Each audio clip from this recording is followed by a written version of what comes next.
Hi, my name is Mike, founder and operations lead at Concrete Rose. As you may know, we provide supported lodgings for vulnerable young people. That means we find individuals, families and couples with a spare room, and we put young people at risk of homelessness into that room. Currently we've got 6 young people in with hosts. We're about to put another young person with hosts, so that'll be 7. And supported lodgings is really making a massive difference to those young people's lives. Some of those young people came from really difficult scenarios, including being in a homeless hostel, leaving care, being forcibly removed from home by the police due to being beaten up by their mum. But they're starting to thrive in having a stable place to be. All of our young people are in education. 2 of our young people are going to university this September and October, which is massively exciting. And you'd be amazed the difference just having a safe place to be can make. But I've got to be honest, we're in desperate need of more hosts. We've got a huge waiting list of young people, and unfortunately there's lots of need for young people to have a safe home to be in. So we've got a little video coming up. You're going to hear from hosts and you're going to hear from young people. Please check it out, and if you're at all interested in being a host, why not get in touch and start the journey and see if it's the right fit for you. We were getting to the stage in our life where our own young adults were going to university, growing up, and starting to think about there would be a bit more space in the home. We were going to a dance class in a church in Cambridge, and there was a poster up on the wall that said, I can't remember exactly what it said, but it said something like, could you host a young person? And I looked at it and thought, maybe we could. So we went to an introductory evening and found out a bit more about it. Thought it sounded like a really interesting thing to do, perhaps a little bit daunting, but no harm in finding out more. And so that was the start of the journey, really. And we did some training and had some conversations with people who'd done something similar, perhaps foster care of teenagers, that sort of thing. And yeah, that was the start of the journey.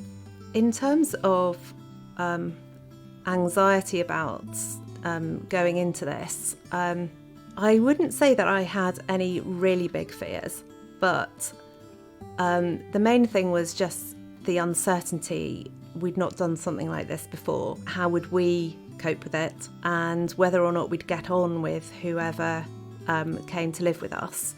So I suppose embarking on something completely different and the inevitable changes that would mean to our family dynamics and routine. In terms of those fears materialising, the other thing that really helped with it was we were reassured that there would be a very careful matching process of the young person with us and our family, and there was plenty of opportunity to discuss that and what we would and wouldn't be able to accommodate.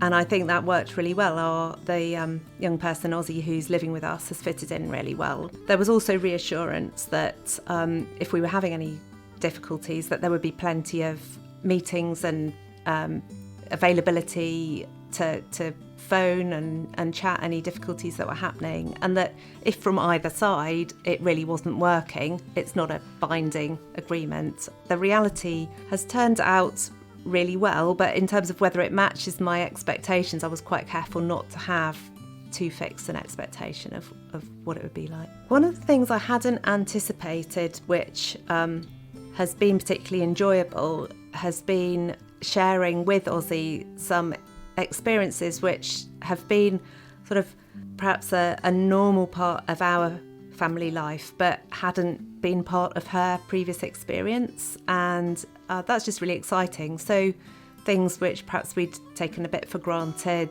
outings to a film or a play or a concert or something like that, some of those things she'd not had the opportunity to do before. Enjoying those with her has been a pleasure.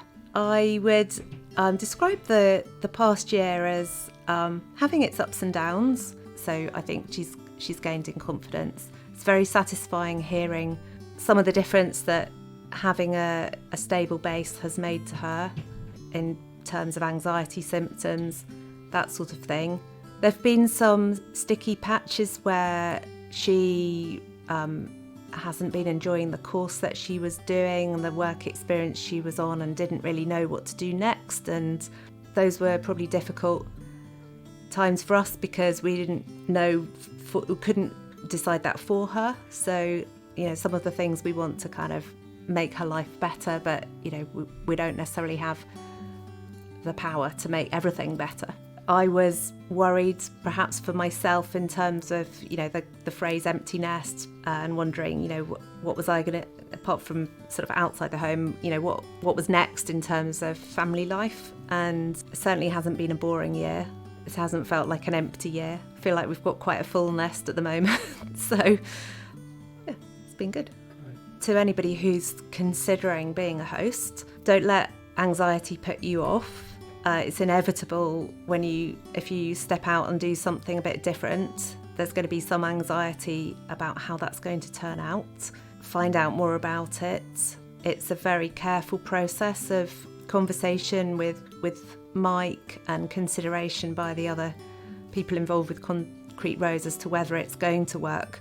And then a careful process of matching with somebody to live with you, and that it's not easy all the time, but it's definitely been rewarding.